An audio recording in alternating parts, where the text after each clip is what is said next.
Like there's just so much wisdom that stops us from doing stupid stuff.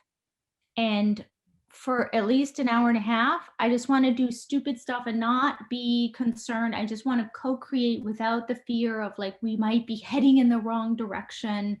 And later, if we have concerns or questions about what happened, then we can voice those, but later. I wanted to use these deep profiles as inspiration to see how we could kind of make up these roles. And to me, the purpose is these roles, people take on these roles, and that's what they are kind of to other people, but sometimes they're not so visible. So someone who just comes to an organization can actually see what people are doing and what roles are available, what roles that they might be good at, and what roles that people fulfill right now. A rich description of the role. Potentially a version 2 of those job descriptions, if you will. So for example, from a non-maker perspective, I think the group needs someone to build things. I'm going to describe what I think the outcome of that would be. Now, I think this person would be great at that. They also think they'd be good at it. Now we have 3 people who have said, you know what, I'm a maker. So now they go away and they take the description and adjust it to fit their special knowledge, perhaps.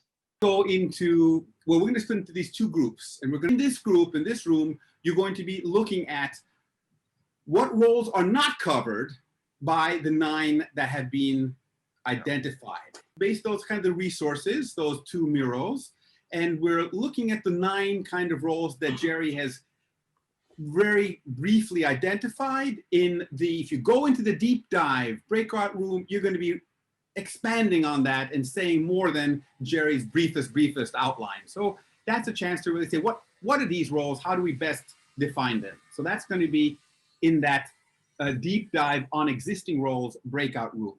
If you choose to stay here, in this room, you'll be exploring what other roles are not currently contemplated by those 9 that we should add that would really enrich the process. What is our measure of success? My measure for success is I should be able to look at each one of these roles and give a very quick yes or no for me personally. If we have guidelines for roles, even if they suck, then people can complain about how these guidelines suck and they have something to bump up against. And that is better than having nothing where people are just kind of lost. So can I say just a few roles that I think are worthwhile roles that might not be there? Yes, absolutely. Okay, bridge builders. People that actually go out and proactively also search for the kind of people that we want extra in the group, or people that know who knows who. Well, is the growth hackers, the people that help us grow as a group, and that growth hackers generally also use social media and stuff to reach people. I've got the role of architect or meta architect. That's probably also a sub of one of the other roles. Like it's a kind of a maker, but an architect has a specific role, I think.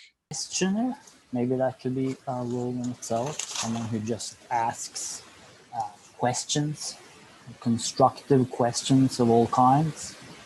Interesting to separate a couple of different types of questions. Like there's the clarifying questions, like what do you really mean, or what does this really mean, which might sort of move it towards something actionable, situational, from a conceptual level into something more situational.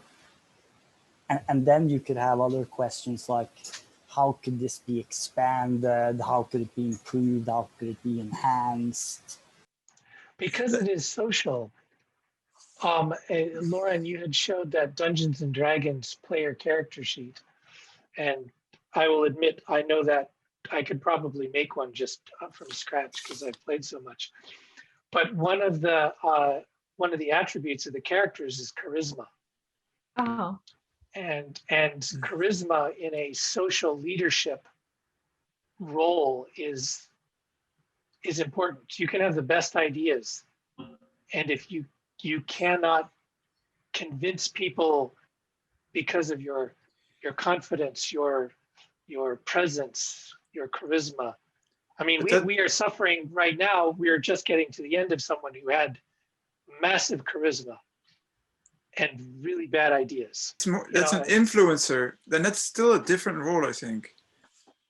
I'm wondering if there's an additional role that's an activator, because I think what you're describing are individuals who have the ability to see the capacity of a person or a group to participate and invite them to do that, because, and so in a sense, they activate that person. Some people are just really good organizers. They know how to get things done. They know how to put people together, and they have a certain kind of goal, and they know how to make it work. It's kind of an alchemy of doing or something that they have. Alchemist. Pete Kaminski had this great idea to go for spirit animals, and I thought it was sort of left field at first, but it really actually made sense after a short while. I thought it was a really brilliant and efficient way to approach what we're doing. What you're doing and roles or how you're participating. So somebody made the observation in our breakout that roles, different people, or you might participate in many ways. So in one part of OGM, I might be a member, and in another part, I might be a builder, and in another part, I might be a steward. In holacracy or socracy, that's also working that way. Like you're attributed different roles in different projects. You can even try on roles, like take it on as a learning. The other thing a guild does is mentor its members. So the more experienced mentor the ones who are learning the craft. Another role is the simplicity creator.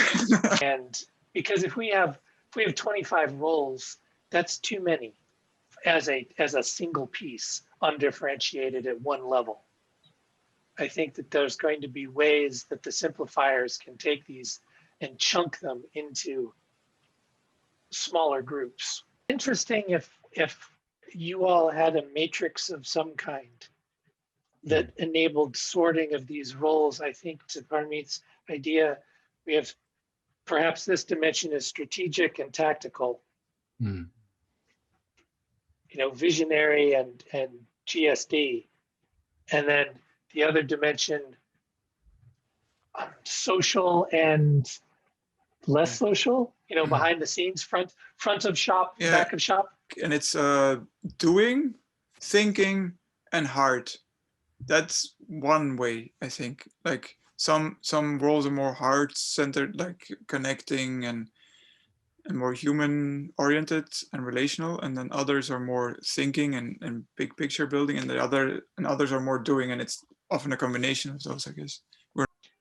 I see value in doing this poorly.